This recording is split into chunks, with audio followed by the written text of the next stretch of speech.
Ladies and gentlemen, boys and girls, children of all ages, welcome to Casual Friday. My name is Shawn for W. Thank you for joining us today. And as always, I'm joined by my partners in crime. That is XJ, that is Mensa Smith, and we're here to talk New York Knicks basketball from a casual point of view.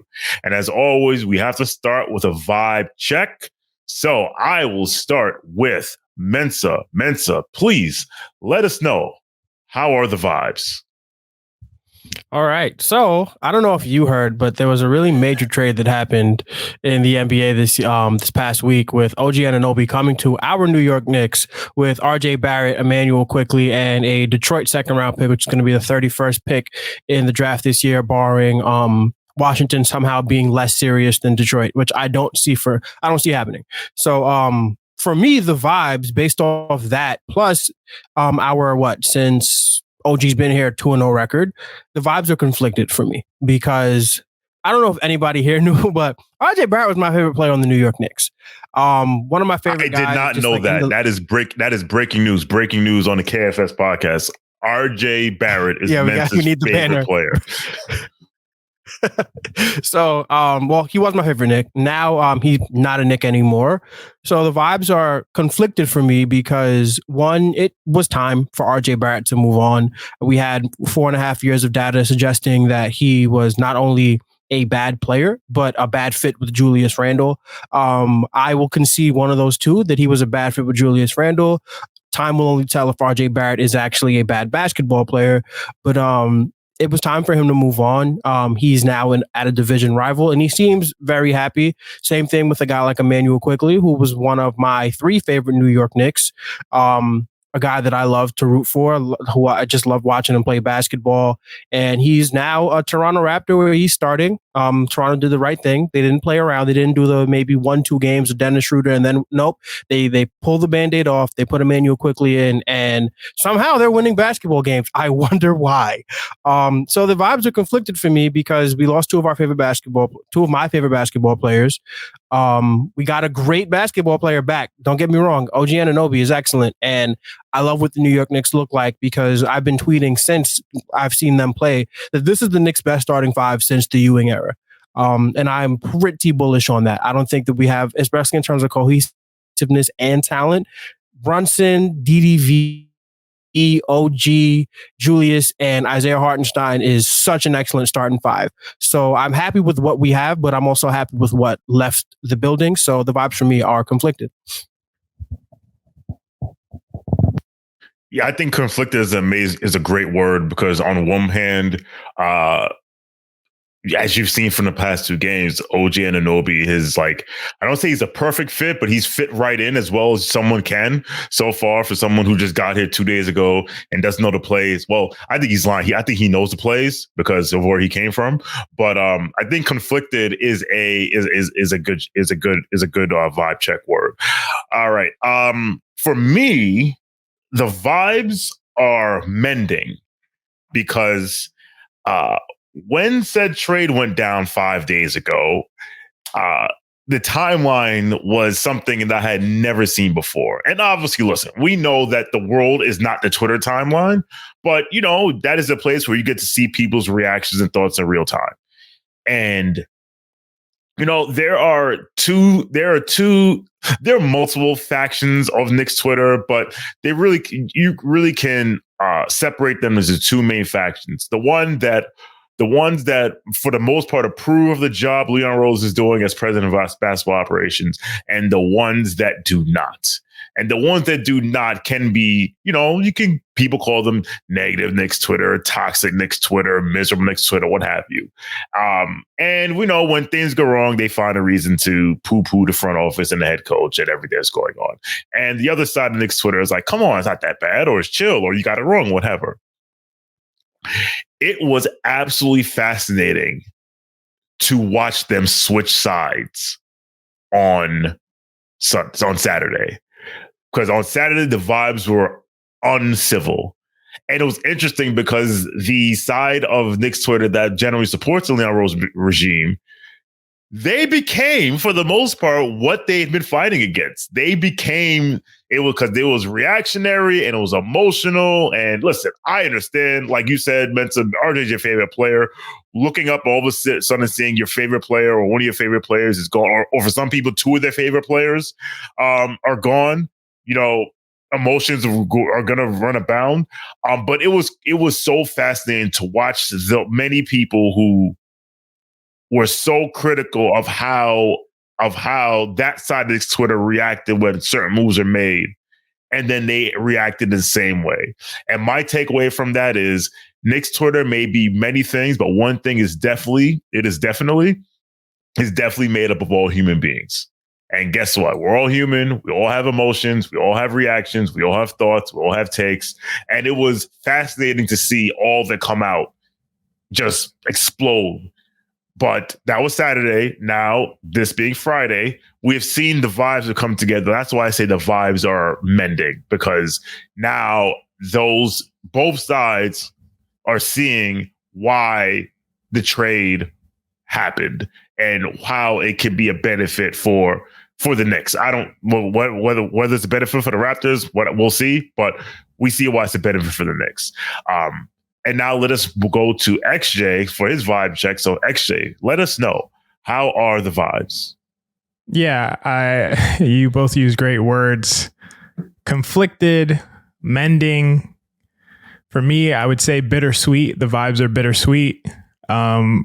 First, what I'll say is that we are lucky that the trade happened on a Saturday and not a Wednesday. We are very fortunate that was the case, because, and honestly, I don't know, I still might have went off today, but Drew from our new PR department got a hold of me, and that guy really rubs me the wrong way, I'll say. But anyway, I've also been able to get my thoughts out via text and via podcast and via conversation. So, I'm feeling way calmer about it. To me, I think, and I was definitely on the timeline sharing a lot of opinions, I think what was misconstrued about my view on the deal is that I don't like OG Anunoby, and I didn't like the deal. So, I mean, first, obviously, I'm known as the data guy and the analytics guy. And do people really think I'm not going to like a player who was 99th percentile in defensive EPM last year and has been 86th percentile or higher since he was 22 years old, and who's only 26 and shoots 38% from three for his entire career? And when my entire thesis on basketball is that shooting is the most critical and impactful skill by far that you can have. I love OG Anunoby. I have to. My issue about the trade was the asset mismanagement of Immanuel Quickley that preceded the trade. So my issue about the trade was also, and Shawn, you kind of alluded to this a little bit, but not in the way that I perceived it, was the outcry from the Knicks community that was look at this genius move. How did the front office pull this one off? And I acknowledge it was sort of reactive. It was about responding to the response, not about the deal itself. And that's by definition reactive. But the issue was always that you had this player in Immanuel Quickley, who was one of the most impactful guards in the entire league at 24 years old and had never crossed the 30 minutes per game threshold, despite starting a bunch of games for Jalen Brunson when he was playing 55 minutes somehow out of a 48-minute game. He was playing 58 minutes and still didn't cross over 30 minutes per game. There's 47 players in the league that played at least 50 games last year that had at least a 2.3 EPM. Of those players, there are 3 that average fewer than 30 minutes per game. The last time I checked, it could be different now, but the last time I checked, there were 3 that averaged fewer than 30 minutes per game this year. Mike Conley, Chris Paul, those guys are 36 and 38 years old, and Immanuel Quickley. Those are the 3 guys that are I truly believe that there was nobody in the entire league and the entire NBA that's as good as Immanuel Quickley that was being utilized the way that he was in New York. And to me, we got lucky that Toronto was still able to recognize how good he is and how good he can be, but that's not really thanks to anything that the Knicks organization did. So to me, I just wanted that to be included as part of the evaluation of the deal. That was my biggest frustration. But vibes are bittersweet. Sweet because I love OG Anunoby. I'm ready to move forward with OG and move forward with the whole thing. But, this was the first casual since the deal happened, and it happened to be 6 days later. So I wanted to summarize my thoughts on here. But yeah, that's where I'm at with the vibes. Ready to move forward. OG's a great fit. OG's a great player. And bittersweet. Yeah, I think it's so in terms of the reaction to the trade of the people who said like, oh, this is great. And we'll get to that later. I think the main reason why was last year, this player was being held out for 3 to 4 first round picks, and we sent a second round pick. And I also remember when the Woj bomb first dropped and it said RJ IQ and draft compensation, I think all of us were like, oh my God, did we trade that and firsts for one player? And I think when it was revealed that it was only a second round pick, now granted, it was the second round pick from Detroit, which will be the 31st pick of the draft. So it got to be like a fake first or whatever, depending on how you look at it. I think that's where you got that, oh, we didn't get fleeced by Masai. This is a great job. So the question, I want to ask you a quick follow-up question before we move on to the next segment, XJ, because I was listening to the Low Post, drink. And him and Kevin Pelton were discussed. Actually, I was listening. I don't remember if it was either the Low Post or it was the Athletic NBA show. But they were saying that, the difference between young players and draft compensation, and the key why the reason why GMs usually favor draft compensation is less about, oh, I can draft the next superstar, but I draft this player and I get 4 years of him at a controlled cost. So, excuse me. So from that perspective, and, when it comes to these potential superstar trades, everybody wants unprotected picks and swaps, yada, yada, yada. Some people see that as a win that they didn't trade it. So I would ask you, would you have rather, it sounds as if you rather would have included draft compensation, which probably would have been multiple firsts and RJ instead of IQ. Do I have that right, or do I have that wrong? If I have it right, you have that right. Let me know why. So you definitely have that right. And I hear that argument about, why draft compensation is valued so much, for sure. I think there's just a few things about that. So one is the assumption is that OG would have went for like 3 or 4 firsts or whatever it was, whatever they were holding out for last year. Like they didn't get that. They didn't get that because they would have done it. They didn't pull the trigger on it last year if they had it on the table. And this year they weren't going to get that for him. So I don't think that that's the real comparison. Oh, it was Quickley or like 3 unprotected firsts. Like I think if they could have gotten 3 unprotected firsts, they would have done that. And they would now have 3 unprotected firsts for OG Anunoby. I don't think that was out there. So to me, it's like, probably what RJ and like a unprotected first and a protected first, something like that. To me, that's worth it because what you would have in Immanuel Quickley is a cost control player at a price point that is less than what his actual value is. And that was my issue with not signing him this offseason, because let's say you signed him to, it was reported that he wanted $25 million a year. Let's say, the Knicks wanted him at $18 million. Let's say you found a way to work it out where you're talking about $23 million a year. That's a bargain for Immanuel Quickley based on the value that he confers and the impact that he gives on the court. And so now you have a bargain player that's locked into like let's say 4-year deal. That is extremely valuable. And Immanuel Quickley, who may be just generally a more impactful player than OG Anunoby, I mean, we'll see. He may be a more impactful player than OG Anunoby straight up, is going to be making like $15 million less than OG Anunoby, but maybe even more or less than that. So all of those things factor in. So to me, it's like, I will give up the picks for a player that I think I'm going to lock in at a super bargain contract, a long-term deal, as opposed to, having cost control for a draft pick that might not be anyone, might not have any impact moving forward if we're talking about somebody drafted in the 20s. So that we always talk about how the draft is a crapshoot, and people talk about it with the lottery. Imagine non-lotto picks. That's a crapshoot. Yeah, they found Immanuel Quickley there, but we'll see what happens with Quentin Grimes. And if you look at the players that are drafted like in the 20s, like, okay, cool. We have cost control players that aren't rotation players, so it doesn't mean much.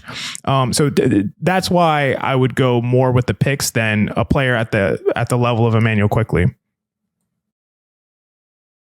No, I understand that. And I will say just really quickly, and Mensa, if you have any thoughts, feel free to chime in. I just don't know if the trade gets done with RJ, whoever else in matching salary, and one unprotected first and one protected first. Like, I don't know if the trade happens. Yeah, I just want to say you're probably right. Like, what the information that's come out is that's likely they likely did the deal for Immanuel Quickley, not for the value of Immanuel Quickley, the equivalent of draft compensation or whatever. So you're probably right, but I wasn't aware of that information at the time. Yeah, that makes sense. Okay, Mensa, any thoughts before we move on? We need Immanuel Quickley because what's everybody saying the New York Knicks need now? A tertiary scorer, a guy who can create off the bench, because our bench right now is somewhere between ass and cheeks. So not very happy with what we have right now. Like, it's really bad. And I don't want to dive too deep into it, but a lot of it is because of the reliance on Julius Randle with the second unit, because they're kind of just like passing him the ball and letting him do his thing. Whereas with a guy like Immanuel Quickley, who could give Julius, who could play off of Julius, or even play off of when it was RJ Barrett, like the unit he was like the cohesiveness and the glue to the unit. And losing him, when we made the consolidation trade, and now it's like, man, we might need 3 players. It's just not, it's not where you want it to be. And the one thing I do want to say is a guy that has been thrown around a lot when it comes to the New York Knicks adding a player is a guy like DeJounte Murray, right? If DeJounte Murray comes in here, he's going to play 30, 31 minutes. And you probably, instead of trading for DeJounte Murray, trading more assets for DeJounte Murray and probably Quentin Grimes, because it's probably going to cost you Fournier, Grimes, and some picks. Instead of trading all that, maybe you could have traded the picks with RJ Barrett, kept Immanuel Quickley in-house. I'm not sure if it's possible, because I do think Immanuel Quickley was the main attraction in that trade. And I do think that, honestly, the Knicks are going to lose the value on that trade. There's just there's no way the Knicks are going to be able to make up for the value of Immanuel Quickley on his second contract when we're going to have to pay OG Anunoby. It's going to work out for the Knicks because the Knicks are set up so well for their future moves, and you can kind of see all the different paths they can go. So I'm not disappointed with the New York Knicks, but I think that today, as early as January 4th, that we can say that the New York Knicks lost the value on that trade, because Immanuel Quickley is really good and we have to replace Immanuel Quickley, and chances are the player who's going to replace Immanuel Quickley won't be as good as him. So you win and you win some, you lose some in trades with OG Anunoby specifically. I know everybody says, you want a 3-and-D wing. OG Anunoby is the apex predator at 3-and-D wings. Like, there are no better. And then one thing about him that I love that I didn't expect is OG Anunoby's not the best athlete. He just has 7'2" wingspan. So when he gets the ball in the paint, he just puts his arms up and it's a stand-up dunk. Like, that is so valuable on top of the 3-point shooting, on top of the defense. It's just, he is exactly what this starting 5 needed. And he takes this starting 5, and you'll see my bold prediction, to a place that I believe is the best we've seen. Again, I'll just keep going to it. They're the best starting 5 we've had since the Ewing era. Love Immanuel Quickley, love OG Anunoby. The Knicks are going to lose the value on this trade. We probably won't care because it's not going to result in less winning, I believe. Thank you, Mensa. And I think that's a perfect segue to our next segment, which is, our shout out section. And I'll start first. And the shout out I want to give is to Leon Rose. And I want to give that shout out to Leon Rose because for the first time in a while that I can remember, Leon Rose, the first time in a while, Leon Rose addressed a need mid-season, like serious need. Because if you look back at all their mid-season trades, it was Cam Reddish, and we know how that ended. And I think the the only midseason trade that addressed the need was the Derrick Rose trade, who we acquired for a second round pick because we needed a backup. We needed someone off the bench to run the offense. So listen, as I said before, there are two factions of Knicks Twitter. People that think he stinks and people that think he's done a good job.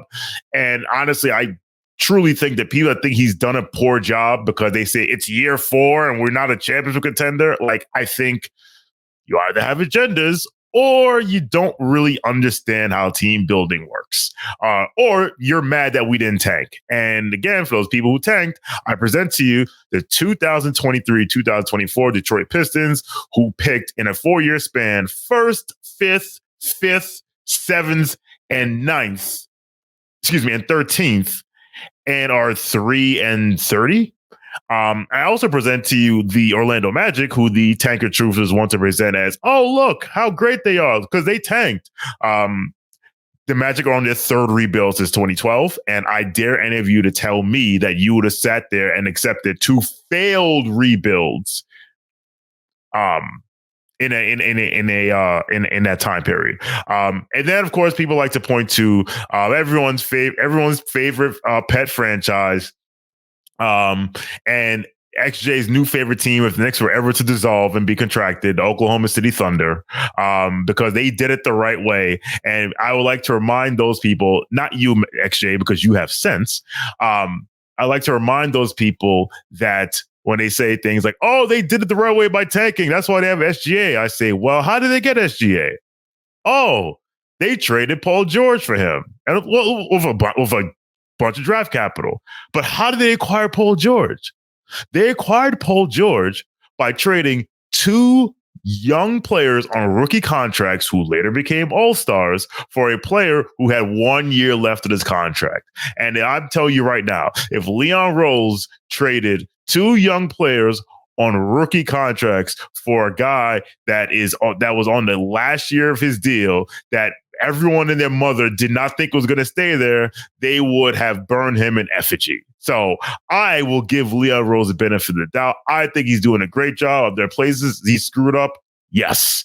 Are there things he's done very well? Yes. Are the moves we made that's okay? Yes.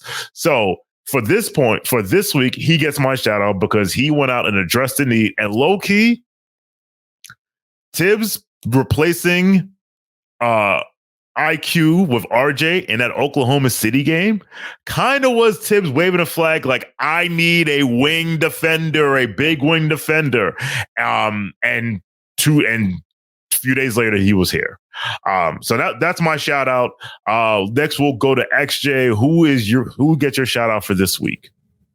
Yeah, I think that's a valid shout out, and I'll give mine in a second. But I wanted to ask you, Shawn, real quick. I'm going to put you on the spot.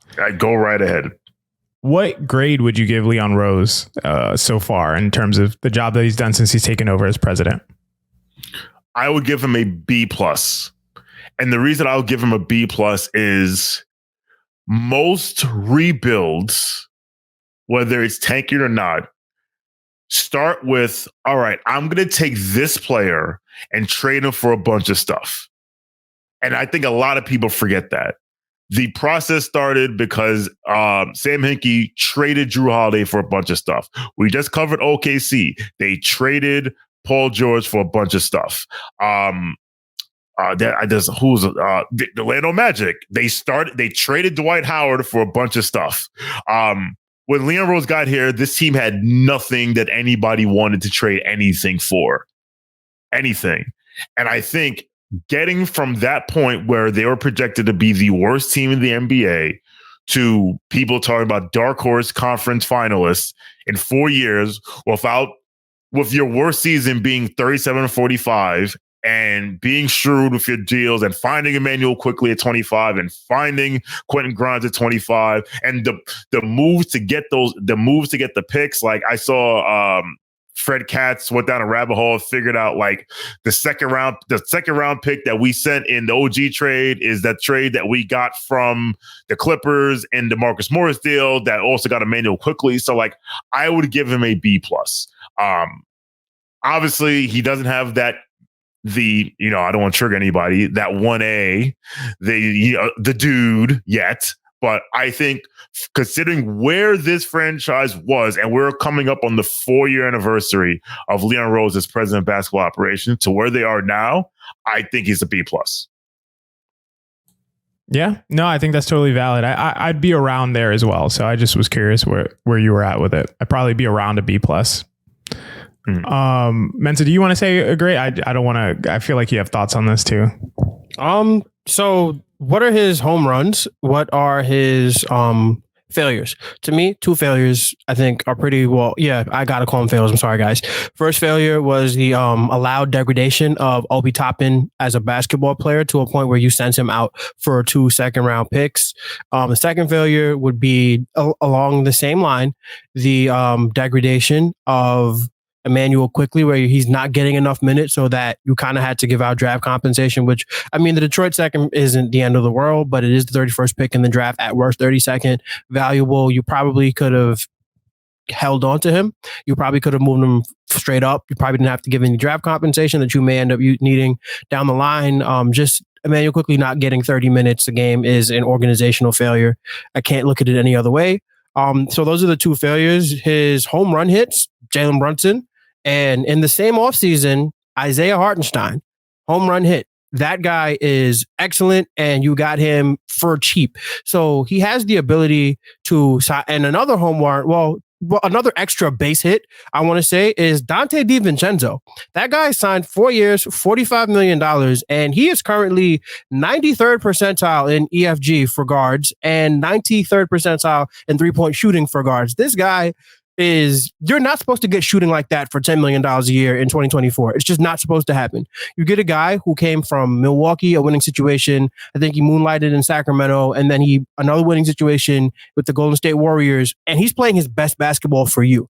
So that is those are 3 home runs, but he also had 2, I feel strikeouts with either strikeouts, foul balls, whatever you want to call them. He didn't get on base with 8th overall pick in the draft, Obi Toppin, and 25th overall pick in the same 2020 draft. He kind of fumbled it a little bit, even if we ended up with Dante DiVincenzo and OG Anunoby. So even in his failures, he ends up with really good rotation players. So I would honestly trend, with all that in consideration, trend closer towards like an A-, because I think he's doing a really good job, and he's put himself in position to finally, like, he's excellent at kicking the can down the road, is what I would say. Everybody knows that he was brought in here to bring in the white hat, as Carmelo Anthony likes to say, shout out to 7 p.m. in Brooklyn, or to get the 1A, like Becky Hammond likes to say. Like, everybody knows that's why he was brought here, but he's been patient. He hasn't forced it, and he's been able to consecutively kick the can down the road, where we're looking at a team where, at least for me, I'm expecting these guys to win a playoff series, and we don't have a star, and we don't have a superstar player, right? So he continues to maintain his flexibility, or at least he's done it so far, and we're in a good position. I have no real quarrels with Leon Rose. Even if I have some beefs with the process, the product that he's produced is ultimately what we will judge him on, and the product's been pretty damn good. So I'd give him an A-. Yeah, I think that makes a lot of sense. And you both are better at speaking to the subject than I am, so I'll leave it at your thoughts. But yeah, I thought those were all really great thoughts. As far as my shout out, I'm sorry, Mensa, I'm going to steal yours, is Isaiah Hartenstein. Isaiah Hartenstein is currently top 25 in the NBA in defensive EPM, defensive box plus minus, and LeBron. Per 36 minutes, he's averaging 11 rebounds, 1.5 steals, 1.5 blocks. We're talking 3 stocks and 11 rebounds per 36 minutes.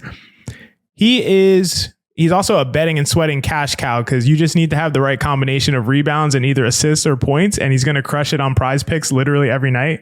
Mensa and I have both been huge Isaiah Hartenstein fans. I think we were both thinking when he was signed that he could be putting Mitchell Robinson's job in jeopardy. I think that was just a thought. And when he first started, his first season with the Knicks, maybe for 20, 25 games, I don't remember how long it was, he did not look like there was any threat to Mitchell Robinson's job. He looked like a completely different player. I was a little confused because he was playing every game, didn't seem really like hurt. Maybe he was banged up a little bit, but he just wasn't having the effectiveness that, we would expect him to have. And so, I backed off that idea a little bit. But then towards the end of last season, he really ramped it up, played at an extremely high level. All of the advanced metrics like him, all of the impact metrics liked him. And then this year, he took it up to another level entirely. I think currently Isaiah Hartenstein, I didn't look at this and I'm not sure exactly where I would put him, but he's playing like one of the top fives in the NBA outside of, the top tier who are like the superstars of the league. He's up there with any of them. And that's incredible for a guy that is your backup big that is getting paid like $8 million. It's like unbelievable. It's like remarkable completely. He's going to make a lot more than that next year. And I just want to give him a huge shout out because his play has been incredible. What he's done for the Knicks on both sides of the ball, elevating their offensive ceiling, really emulating exactly what Mitchell Robinson does, but does it in a little different way. He's been getting blocks of late, but again, with the steals, he gets his hands in a passing lane. He plays passing lanes really well. He's really good in drop coverage. He does everything like pretty well, and then some things exceptionally. So really, I don't think you could have done better with Isaiah Hartenstein being the guy to replace Mitchell Robinson. And to be honest, he may be the guy to replace Mitchell Robinson long term as well. We'll see, but that's who my shout out goes to, Isaiah Hartenstein. That's a good shout. And honestly, that actually bolsters my Leon Rose shout out because we found that guy, like you said, 2 years, $16 million. And now we're thinking about he could be replacing a guy, Mitchell Robinson, who is on a descending contract thanks to Leon Rose. So great call by you, XJ. Yeah, real quick, yeah. 2 of the best bargain contracts in the entire league, both at the same position on the same team. That's like a coup. That's crazy. So yeah, absolutely. That's insane. A coup is the right word to use. Mensa, let's go to you. Who gets your shout out for this week? Before I give my shout out, I just want to claim my stake as co-founder of the Start and Stein Club with XJ. We've been on this guy since 2022, and the stock is finally looking the way it needs to look. Just want to echo that even though two things that I've been seeing on Twitter, because I've been tweeting look, Isaiah Hartenstein is your starting center, barring an Embiid trade, to be honest. 2 things. Mitchell Robinson, unfortunately, has had 2 season-ending injuries in the last 4 seasons. And last year, I believe he missed around 22, 23 games. Isaiah Hartenstein, since he's been a New York Knick, does not miss games. And I think that can't go unstated because, and especially with how thin our roster is at the moment, you need guys to play basketball games. You need them to play a lot of minutes. Isaiah Hartenstein, since he's gotten the minutes boost, has been the number 1. He is number 1 in defensive EPM across the NBA through 33 games. That is remarkable stuff. I think it's 34 at this point, but he's playing great basketball. And the second thing that I want to say is that people are like, oh, we lost Mitchell Robinson. We give him 120 points a game, blah, blah, blah. There's a reason why on Twitter, my name is Mensa the Context Warrior, because there's context that we're missing there. That also coincided with Quentin Grimes getting a reduction in minutes and then we ended up having to play guys like Jericho Sims and guys like Taj Gibson in place of Mitchell Robinson. So the Knicks defense struggling since Mitchell Robinson's since his injury exit is not an indictment on Isaiah Hartenstein because he's been excellent. It's the other things around him that have struggled. We didn't trade for OG Anunoby because the defense was bad. We traded for OG Anunoby because we wanted him for a year. And it addressed a defense last year that was also, I think, 18th in the league. So the Mitchell Robinson injury is unfortunate. And I do think, like everybody else who watches Knicks basketball, the Mitchell Robinson is an excellent basketball player. I just think that for this Knicks team, a guy like Isaiah Hartenstein, he can make the extra pass out of the 5. And one play when I knew, I'm like, okay, this is your starting center, is OG Anunoby hits, and this is the game against the Minnesota Timberwolves on New Year's Day. He hits, so OG Anunoby gets the ball, hits Isaiah Hartenstein in the short roll. If Mitchell Robinson gets that ball, it's either a dunk or a turnover. What Mr. Isaiah Hartenstein does is he finds Julius in the corner for a corner 3, and it was a quick pass. It's like he knew it was there, and that kind of offensive intuitiveness is what we were missing from our starting lineup. And this is not a slight on Mitchell Robinson, because when Mitchell Robinson is on, there are games this season where we won basketball games because we had Mitchell Robinson and the other team did not. He was flat out dominant. So I don't want to discredit what Mitchell Robinson does for this team. It's just that for the fit and for the guys that we have, you're getting a passer out of the 5 in Isaiah Hartenstein. And then on top of that, on offense, he can also finish outside of 3 feet.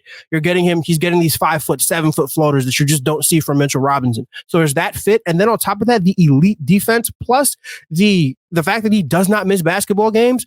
I'm not sure what else you want from your center that Isaiah Hartenstein does not give you, but I do believe that he deserves the opportunity from now until the end of the season to earn the starting role. And I think he's doing a damn good job. So I just want to second XJ's take that Isaiah Hartenstein has been excellent and he would have been my shout out. But because I can't make him my shout out, I'm going to go with the other guy that I really have been enjoying play basketball is Donte DiVincenzo. As a New York Knick, has been a revelation. I think this guy has like a 641. Let me look it up to date.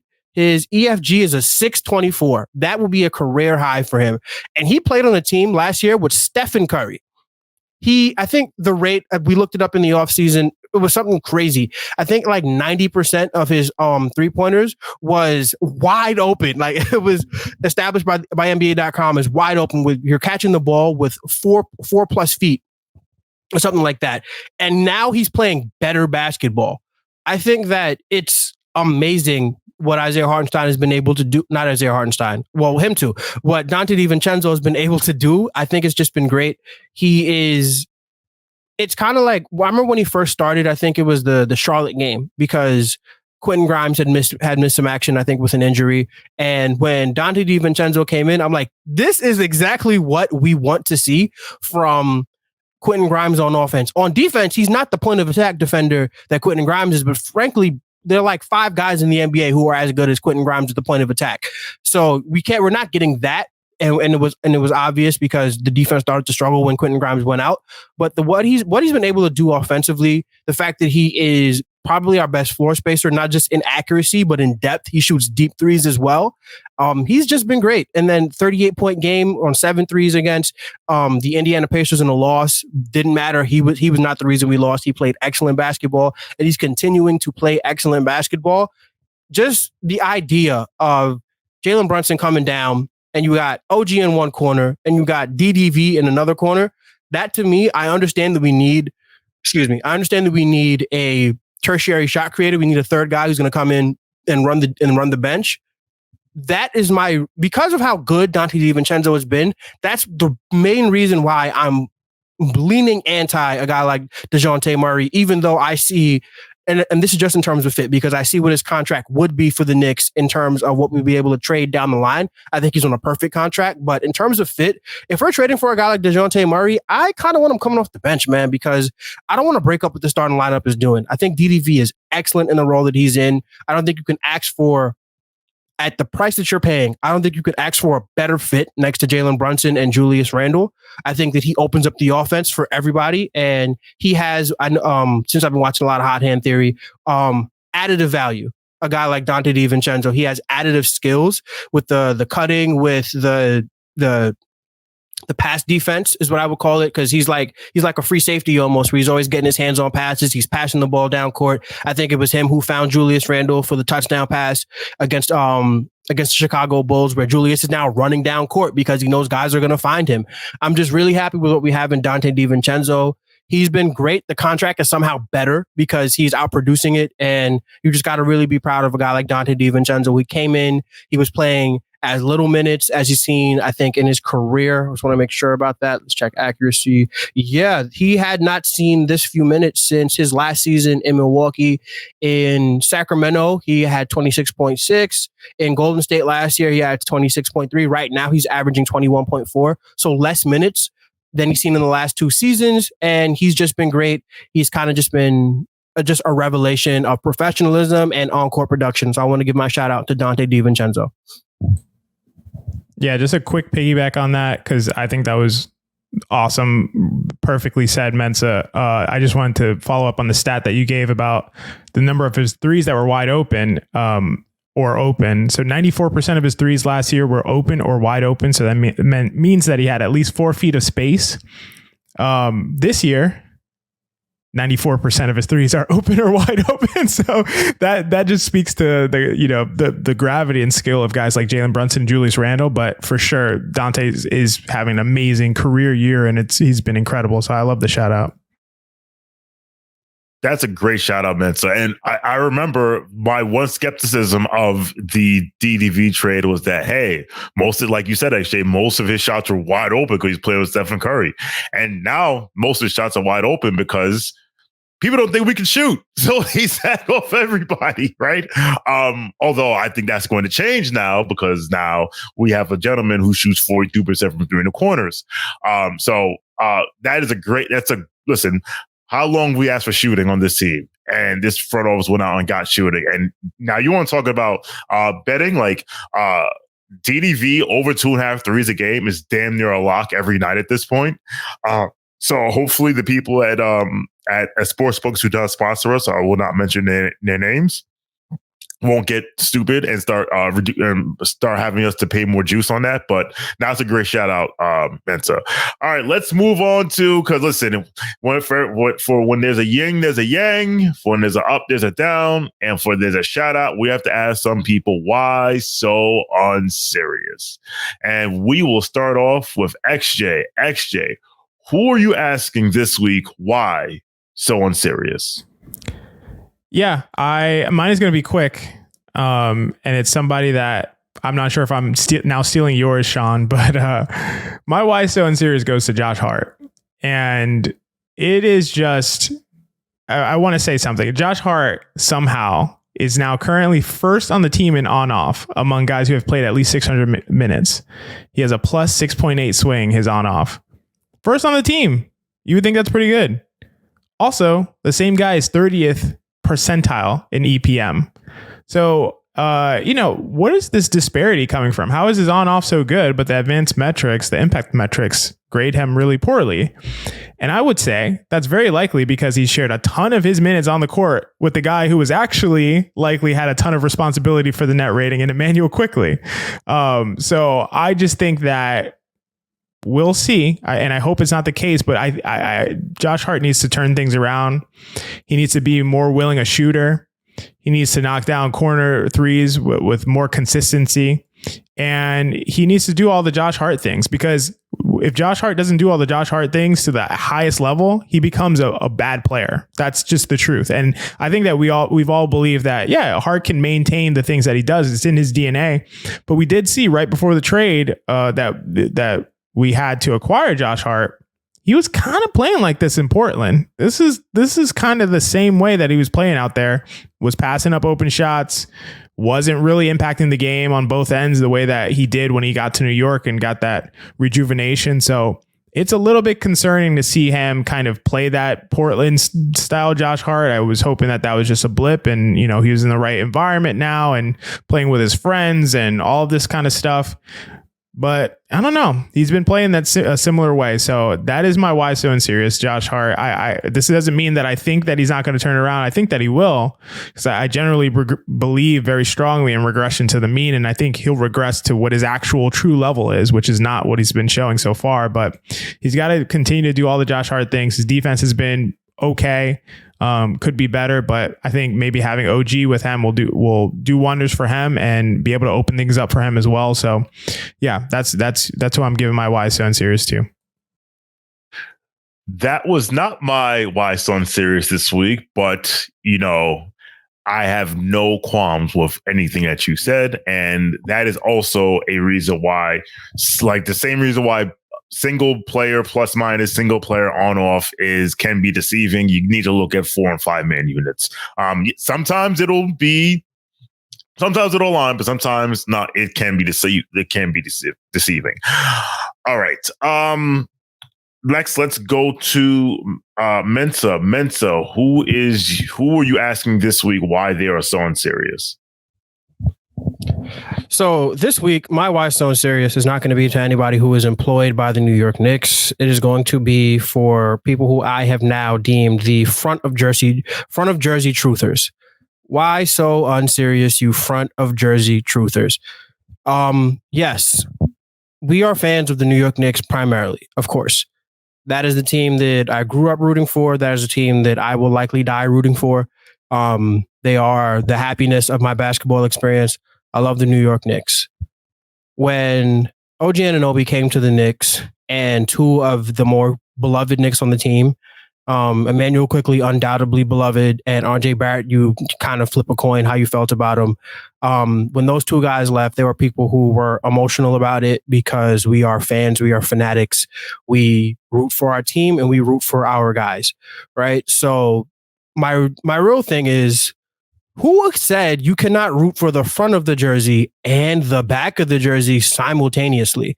You see, the thing about athletes is athletes are human beings, and human beings are known for our vices, right? We had guys like Immanuel Quickley, who this doesn't apply for everybody, but me, I'm a Sunday going Christian.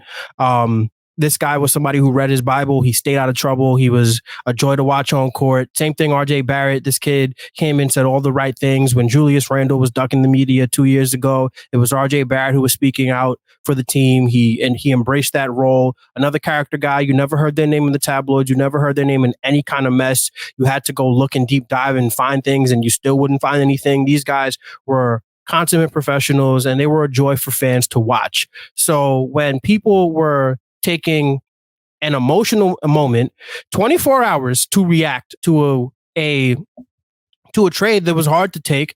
Like for me, I felt sick. I was like, oh my God, they just traded my guy. They traded my guys. Like my two favorite players on the team just got traded. You know, it was hard for me. And the reason why I'm asking why so unserious is because if Miles Bridges was a New York Knick, would I just have to suck it up and root for the front of the jersey? If Joshua Primo were a New York Knick, would I have to just suck it up and root for the front of the jersey? We traded for a guy in Derrick Rose in 2017 who was dealing with some really nasty legal stuff that was happening. And I will leave it there. We rooted for the front of the jersey. I was 23 at the time. I felt terrible about it. When we have basketball players that, and let's not be judge, jury, and executioner. Let's not judge guys for what they've been through. Let's talk about a guy like Zion Williamson, right, in New Orleans, who can't be serious about the game of basketball, can't keep himself in shape. You got guys like Shaq and Charles Barkley calling him out nationally. You have guys like that, right, who just don't take the game very seriously, right? You have guys like Paul George and Kawhi Leonard with the Clippers who couldn't stay on the court. But automatically now that there's incentives in the NBA where you got to play 65 plus games in order to qualify for end of season rewards, now these guys don't miss basketball games, right? So I had guys who were available. I had guys who loved being New York Knicks. I had guys who were clean as a whistle as far as I know. And I enjoyed rooting for them. Did I root for them because they were New York Knicks primarily? Absolutely. I rooted for them primarily and secondarily because they were New York Knicks. If they played for somebody else, I probably wouldn't have cared for them as much as I cared for them. But to act holier than thou because guys take a day to react to a trade that was hard for people to deal with, and to pretend that you're a better fan because you root for the front of the jersey, like what does that even mean at this point, right? Because RJ Barrett had a New York Knicks jersey on. That didn't stop anybody from disparaging him, right? It didn't matter that he was a Knick. It was, oh, this guy sucks. I want this guy gone. It wasn't, I want his jersey gone, was it? It was, I want him gone. So we as fans there's no better way to be a fan of a team, right? Like, you are either serious about it or you're not serious about it. If you're fair weather, good for you. If you're diehard like me, good for you. I don't care. All this stuff is sports. It is a distraction. And to act holier than thou when people are rooting for a team in a way that you disagree with, to me, is complete nonsense. It's completely trash. And there's a reason why people watch basketball and they don't watch football, because football has so many characters that you just kind of have to, you don't throw the baby out with the bathwater because he's so talented, but he has so many issues off the field. A guy like Frank Clark, a guy like Tyreek Hill. You know, there are guys a guy like Brandon Marshall. Like, there are so many players that you can think of that have had in the NFL that have had bad off-field issues. And you don't really get that in the NBA. But when you do, it stands out. Like, look at what they're dealing with in Oklahoma City. Oklahoma City they're the darling of the league. They have a guy named Joshua Giddey who's facing some very serious allegations. The New York Knicks, when they were building this team, they chose guys who you could be proud to root for. So sue me, shoot me, do what you want for being proud of the guys that were on our basketball team. I will not apologize for that. I will not apologize for rooting for anybody. The same way I rooted for RJ Barrett, the same way I rooted for Immanuel Quickley is the same way I'm going to root for OG Anunoby, the same way that I continue to root for DiVincenzo and Brunson and Miles McBride and Precious Achua and Malachi Flynn. If you're on my team, I'm going to root for you. But if you leave my team, I deserve the right to be a fan the way I want to be a fan. And if I want to be sad for a day that I lost two of my favorite players, who cares? It's my life. It's my fandom. Don't be upset with me, because that's a little weird to me that you're mad that somebody else was upset for a day that they lost two of their favorite players. But hey, if that's how you want to fan, sure. I'm not going to be a hypocrite and tell you what to do, but also don't tell me or anybody else who was disappointed to see those guys leave the building that they shouldn't have been disappointed because the Knicks got better today. Like, please, like, grow up. I'll say this one, do not shoot Mensa, please. We love Mensa. Don't shoot him. If you want to sue him, you can go right ahead. I mean, you're going to lose and it's going to be a waste of money, but do not shoot Mensa. All right, please. Thank you. Listen, Mensa, I see exactly where you're coming from. Like I said, the timeline was all types of foolishness last Saturday from all sides. So, you know, one of the common phrases on NBA Twitter is like, you know, you can't tell someone how to fan. And I think that was basically what you're saying. You can't tell me how to fan.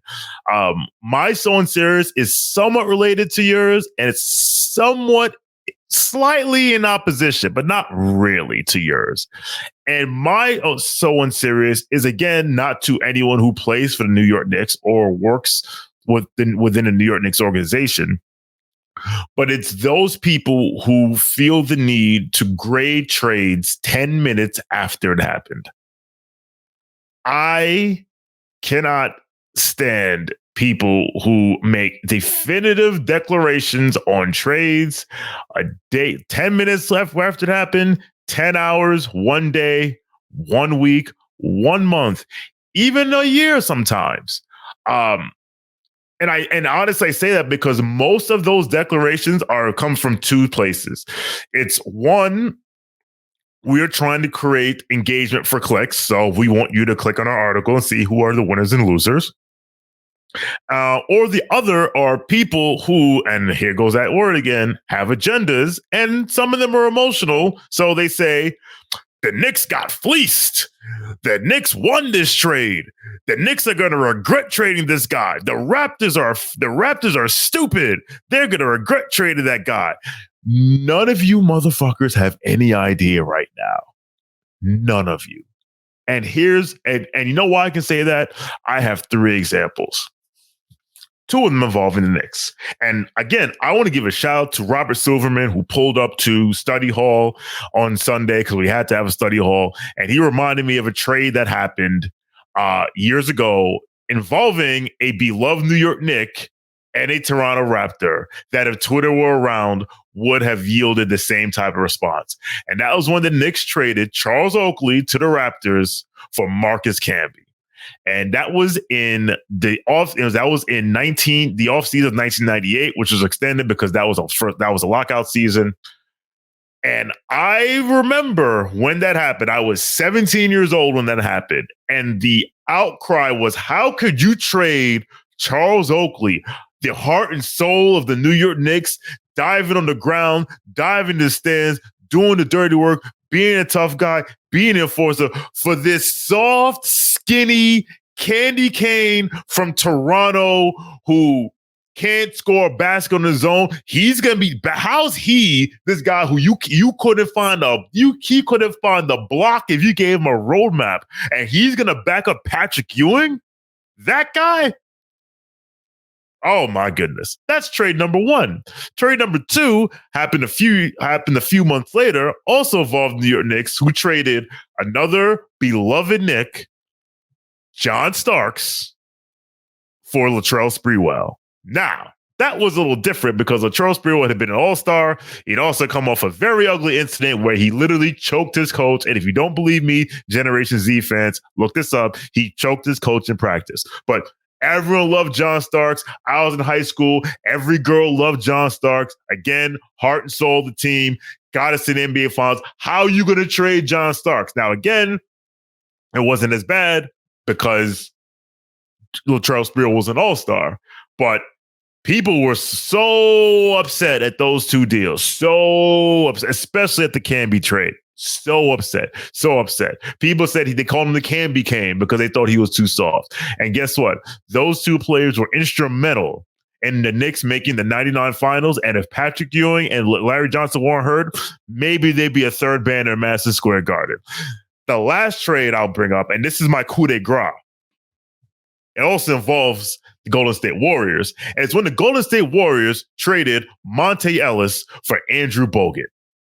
And I am going to read. I found this article from Bleacher Report on March 13th, 2012, and they did winners and losers.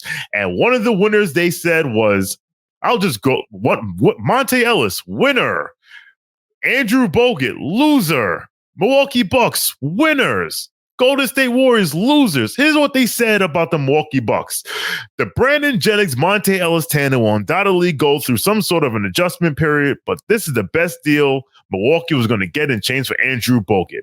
The Bucks can certainly make a strong push for a playoff berth with the addition of Ellis and Ekpe Udoh, while the team did very well to ship out a player in Steven Jackson who has been disgruntled all season. Andrew Bogut is a phenomenally talented center when he's healthy and on the court, but he hasn't played a full slate of regular season games since his rookie season, and there's serious concerns about his long-term durability. For the Golden State Warriors, the Warriors addressed the quest to finally add a talented big man in Andrew Bogut, but the team did so at a monumental cost. Bogut will slide in nicely and complement David Lee when the centers are able to turn the action, but the big man won't replace the offense nor the perimeter shooting that Monte Ellis brought to the fold. It is difficult to understand what the vision in the Warriors front office is at this time. That's hilarious. Well, the last line is so funny. Well, the Milwaukee Bucks, when they made the trade, they were 18-24. They finished that season 31-35 because again, that was a lockout year. So they finished 31-35 when they did not make the NBA playoffs because they went a robust 13-11 with Monte Ellis. Meanwhile, the Golden State Warriors, they had some guy named Steph Curry. They had a rookie named Klay Thompson. The next year they drafted some guy named Draymond Green, and the rest is history. So please, to Mensa's point, it is okay to be emotional about these trades, especially if you had a connection to these trades. Now, I'm a little different. I believe in the Jerry Seinfeld quote that we're also rooting for laundry because the player changes all the time. But if you want to have an attachment to a player and you're sad he's gone, I totally understand. I posted on my Twitter. I got hundreds of dollars of Immanuel Quickley and RJ Barrett paraphernalia and they're not on the team anymore. My second monitor is a picture of myself and my son at a Knicks game in our RJ Barrett jerseys. Today, I watched the RJ Barrett buzzer beater and I was like, damn, they're not on our team anymore. However, don't make up some shit to make yourself feel better. Don't tell me the Raptors won this trade because of this or the Knicks won this trade because of that. And listen, I'm not saying that I'm not saying that OG Anunoby is going to lead us to the title, but he might be our Andrew Bogut. He might be. I don't know. I need time. We all need time. So please keep your agendas to yourselves. Wait for it. What do we call it? Information before you make a decision. All right. We're going to wrap up here. Let's go to our bold predictions. We'll make it short and to the point. We'll start with Mensa. What's your bold prediction for what will happen between now and the next time we meet? Which actually, so quick programming note, there will not be a casual Friday for the next 3 weeks, but the Knicks are playing on next Thursday, the next 3 Thursdays. So let's call 4 weeks from now. What's your bold prediction for the Knicks between now and the next 3 weeks? The Knicks will lose less than 3 games in the month of January. I think they're going on a roll. I think because if you look at the schedule is easy. It's not that you don't have too many like giants on the schedule. I think there's January 27th. I think we have Miami, but I'm very confident in this team. I think they look great. I love what the starting five is doing. The bench, we got to figure that out. The bench is not good. But I think that the New York Knicks are going to win a ton of games this month, and we will lose. I'm setting the line under 2.5 wins, under 2.5 losses for the month of January. Some just real quick, some tough games though. I mean, you mentioned the Heat playing Denver at home, playing you said Miami, playing the Rockets who are tough, Dallas, 76ers. I think it's a good that's we're gonna beat all of them. It's a bold take. I'll take it. All right. My bold prediction. I think there is it's similar to Mensa's. I think there will be at least one 7-game winning streak between now and the next 4 weeks. And I expect my bold prediction really is I expect the Knicks to be firmly cemented as a top 4 team the next time that we get on this mic. The Knicks have played 20 road games already, and it's not even MLK Day yet.